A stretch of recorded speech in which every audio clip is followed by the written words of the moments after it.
Welcome in Cosplay Kitchen. Vi ska då Swedish Meatballs.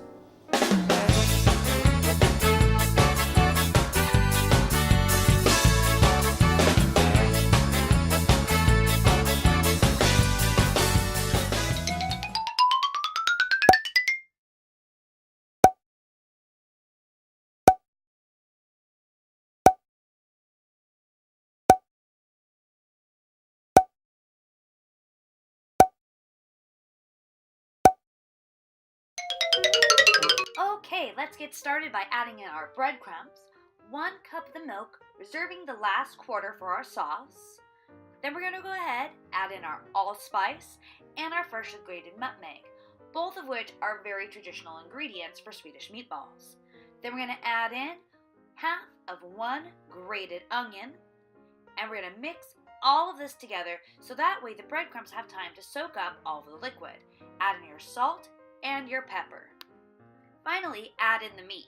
Keep in mind that meatballs are like bread. If you overwork them, they'll become tough and chewy.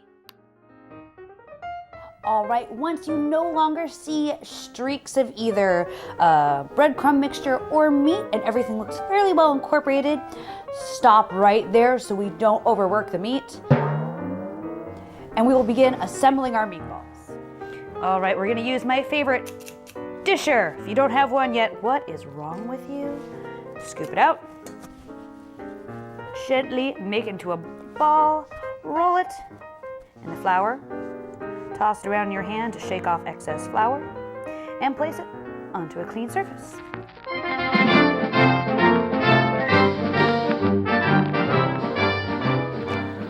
About halfway through, you're going to need to pause to clean off your hands. This is not something where you can prevent from this happening. You're just gonna have to accept it. So far, we have 1 batch ready. You're gonna wanna have two separate plates for each of the 2 batches because you will not be able to brown these all at the same time. If you try, they're gonna end up steaming in their own juices as opposed to browning, and that's just not good. Let's go to the step. You'll know that your meatballs are ready to be turned when they easily release from the bottom of the pan. They're not going to stay in this beautiful concentric circle. They are meatballs and they will roll. I'm turning these with a spoon and not tongs for a very specific reason. Because we went and we used the milk and we use that to soften up the breadcrumbs, and we have the grated onion in there, the texture of these meatballs are very, very soft and tender. So if you use tongs or anything like that to flip them over, they'll get squished. Now all those bits that are on the bottom, if you remember from earlier, are called fond. They're going to help to build our sauce. So as soon as they're fully brown on all sides, extract them from the pan. Time to make the sauce. Put in some flour into the bottom of your pan. We're going to cook it slightly to help with the thickening process later on. Then we're going to go and deglaze the pan with some chicken stock. Make sure to get it well mixed in, and then we're going to go and add in some milk, whisking constantly to prevent from getting any lumps. Once our sauce is slightly thickened, add your meatballs back in and let them finish cooking until the sauce is good and thick. Then remove your meatballs and time to eat.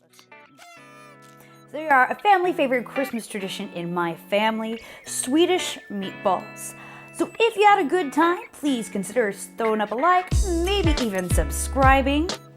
Join us in the coming weeks. We're going to be having some more fun recipes that are holiday appropriate, as well as some fantastic bonus content coming your way. So in the meantime, give this recipe a try, and always remember, don't eat yellow snow.